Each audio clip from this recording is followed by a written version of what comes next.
Okay, time lapses at the moment are getting my mojo back into the swing of things, and I'm really happy to come out, sit out under the stars or early mornings. I did a 12-hour time lapse the other day. If you haven't seen that, you've got to go and watch my last video. It was pretty awesome. And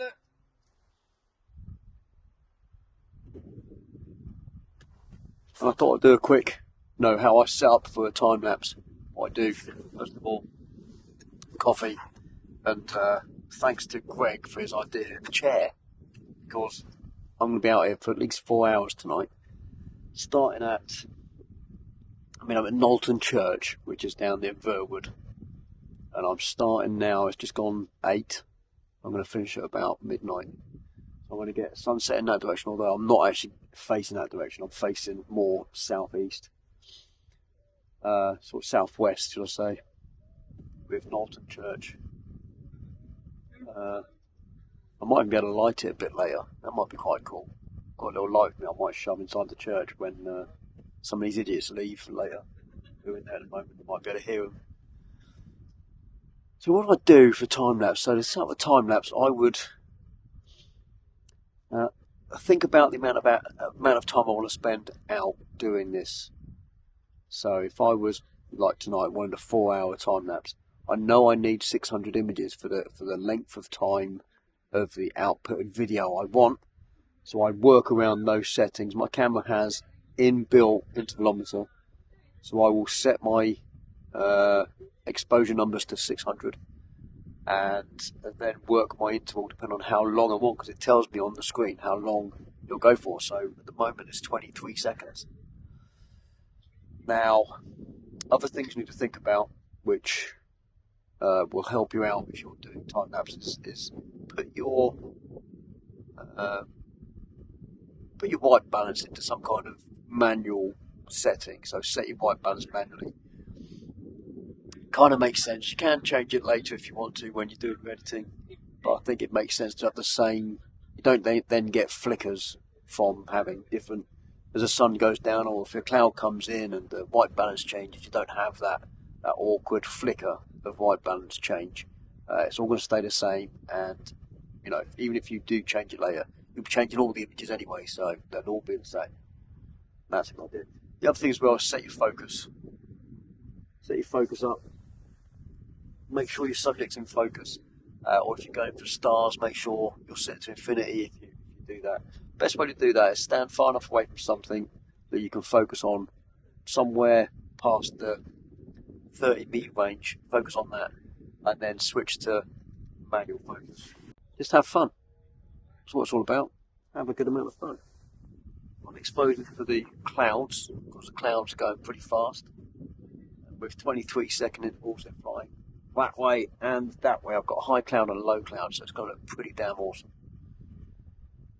And Greg might turn up later, maybe, to looking to get some Milky Way stuff. This might be the only night he has a chance, but looking at the current cloud situation, I don't know whether that's going to happen. So we will see. May happen, may not. There's only a very small window tonight to get Milky Way. You've got literally an hour between 12 and 1. And whether this is a dark sky sight or not, I don't know. Oh, it's starting to get cold already. Actually, my hands are freezing. One thing I forgot to mention was the time lapse I did the other night was like a little competition I did, to get people out and about. It was first one to arrive with a coffee, wins a workshop. I think I'm going to do that more often, because I like how that went. I enjoyed the process up to it, like getting everyone riled up on social media for a couple of days, and then going live on my Instagram account on the night, and then waiting to see who turns up. Now, there are 1,000,001 places in and around Portsmouth, sort of Gosport. Yeah, obviously that was up on the hill, so it wasn't actually in Portsmouth, just outside. But, we had 3 people turn up. Greg was already there anyway. We had 3 people turn up and hang around for 8. It was brilliant. It was such a good night. I'm going to do that again. It may not be a nighttime time lapse, and maybe, I don't know, maybe a day. Might do a weekend. Get loads of people out. shooting a location somewhere near the Portsmouth. Really enjoyed it, and get some more time lapse. I'm really enjoying the time lapse at the moment. Time lapse are really just getting me out of the house. Does that make sense? I'm loving it. Sun's gone down now. That's why it's quite bright behind me. There are still some idiots inside the church. There's a few people around. This place is supposed to be quite a spiritual place, and everyone's telling me that I'm potentially going to see some ghosts later on. I don't really believe in that kind of stuff. If I do and get on camera, I'm in the money, eh? If I get something on the time lapse that resembles even a millisecond of a spirit or ghost, I'm a millionaire. Won't happen, but whatever. Let me know in the comments how you find do you do time lapse? Would you like to do time lapse? You know, I could start doing courses in just time lapse alone. The difficulty with time lapse, of course, is the editing side of things. You do all the pictures. I mean, some cameras will pump out a time lapse video, which is fantastic. It's awesome. I prefer to have the pictures and edit myself later. The only reason why is because if you think about a video that gets pumped out from your camera, it's set as it is. Does that make sense? It's either 1080p or 4K videos we saw from the other night with Simon's Nikon Z6, which is actually really good, and there's a bit of play in a 4K video, especially if you output later. You take it back into a bit of software and output it as 1080p. You can do a little bit of zoom in, zoom out, and not lose any resolution. But with the images I've got here on this camera, which is a 63 megapixel camera, I'm talking I've got an 8K picture. So if I put all those images into a video and pump out an 8K video, it'll have really good resolution. It'll look amazing. And what I can do with that actually is then take them back into video software, have the ability to zoom in and zoom out, as you see most of my time lapses do some kind of zoom, either way, in, out, or whatever I do.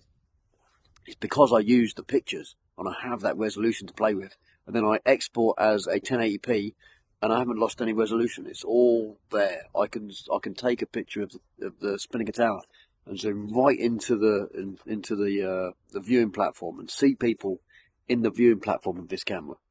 That's why I got this camera in the first place, because the 64 megapixel sensor is perfect for this type of photography.